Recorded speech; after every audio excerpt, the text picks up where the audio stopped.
Hello नमस्कार। जो rich हेलगार्ड 7 चाहिँ मैले यो सुन्तला एकदमै मार्ने बिमारको लागि चाहिँ रोकथामको लागि यो सियोमा भरेर चाहिँ यसरी लाउँदैछु। हेर्नुहोस् है, यो किरा चाहिँ यो मे जुन जुलाई अगस्तसम्म चाहिँ सुन्तला होस् या अरू कुनै पनि बिरुवातिर चाहिँ ज्यादै लाग्छ र यसलाई चाहिँ हेरिरहनुपर्छ।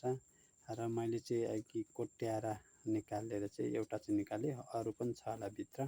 त्यसलाई चाहिँ मैले यो सियोबाट चाहिँ इन्जेक्सन गरेको छु।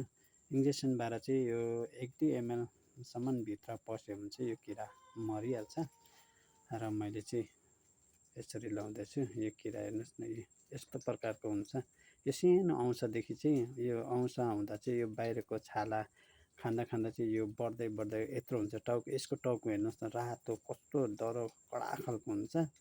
र यो बाहिर छाला खाँदा खाँदा खाँदा चाहिँ यो चाहिँ बढ्दै बढ्दै ठुलो भएपछि चाहिँ भित्र पसेर चाहिँ यो सुन्तलाको भित्र हड्डी छेडेर चाहिँ भित्र पुगेपछि चाहिँ यो सुन्तला मर्ने डर हुन्छ। यसैले यो सुन्तलालाई बचाउनको लागि चाहिँ रिच हेलगार्ड 7 तपाईँहरूले ल्याउनुहोस् र इन्जेक्सन बजारमा पाइहाल्छ यो 20 रुपियाँमा।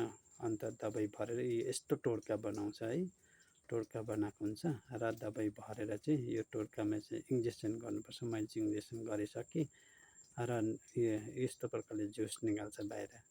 अनि यो खाँदै खाँदै भित्र पसेपछि चाहिँ यो सुन्तला वरिपरि नै यसरी रिङ लाउँछ। मेरो पनि अलिकति बितिसकेछ र मैले चाहिँ हेर्दैछु यो पानी झरीमा चाहिँ अति नै ज्यादा लाग्छ यो किरा। मैले चाहिँ यो किरालाई यस्तो प्रकार इन्जेक्सन गरिदिएको छु।